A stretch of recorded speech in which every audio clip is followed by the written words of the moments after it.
মৌলভীবাজারের জুড়ি উপজেলার ৩ হেক্টর জমি এখন যেন রঙের উৎসব। বাগানে সবুজ পাতার ফাঁকে ফাঁকে দেখা মিলছে হলুদ রঙের মালটার। বাড়ি এক জাতের এই ফল বেগিন পর্যায়ে এসে ধারণ করেছে উজ্জ্বল হলুদ রং। চাহিদা বাড়ায় বাজারে এখন বেশ ভালো দাম পাচ্ছেন চাষিরা। একসময় বিদেশি মালটার দাপটে স্থানীয় চাষ অনিশ্চিত থাকলেও এখন সেই জায়গা দখল করে নিচ্ছে দেশি জাতের এই মালটা। পুষ্টিগুণে ভরপুর এই ফলের স্বাদ ও গন্ধ বিদেশি মালটার চেয়ে কোনো অংশে কম নয়। স্থানীয় চাহিদা বাড়ায় অনেক কৃষকই এখন মালটা চাষে আগ্রহী হচ্ছেন।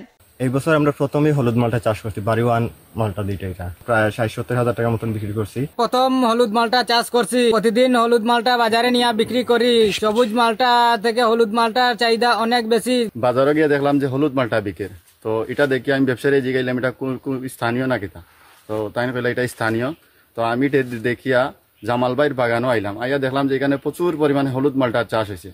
পাহাড়ি উঁচু জমিতে পানির সঠিক ব্যবস্থাপনা আর প্রাকৃতিক উপযোগী আবহাওয়ায় কৃষকরা ভালো ফলন পাচ্ছেন বলে জানায় কৃষি সম্প্রসারণ অধিদপ্তর। হলুদ মালটা চাষ করার ফলে এই যে জামাল উদ্দিন এই এলাকার বিশেষ চাঞ্চল্য সৃষ্টি করেছেন। সবারই একটা আগ্রহ বেড়েছে হলুদ মালটা চাষের প্রতি। সার্বক্ষণিক কৃষি বিভাগ থেকে ওনাদেরকে উদ্বুদ্ধ করে যাচ্ছি।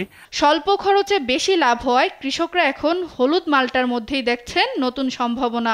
বেগিং করার ফলে দেখা গেল যে এটা অক্টোবর মাসেই এটা হলুদ হয়ে গেছে, স্বাদ ও সুমিষ্ট হয়ে গেছে, দেখতে আকর্ষণীয়।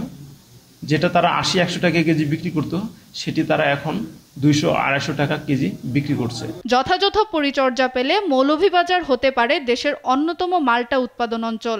হলুদ মালটা সংরক্ষণ, বিপণন ও প্রক্রিয়াজাতকরণের উদ্যোগ নেওয়া হলে চাষিরা আরও লাভবান হবেন, এমনটাই ভাবছেন স্থানীয়রা। সুপ্রিয়া তৃষা, নিউজ ডেস্ক, দেশ টিভি।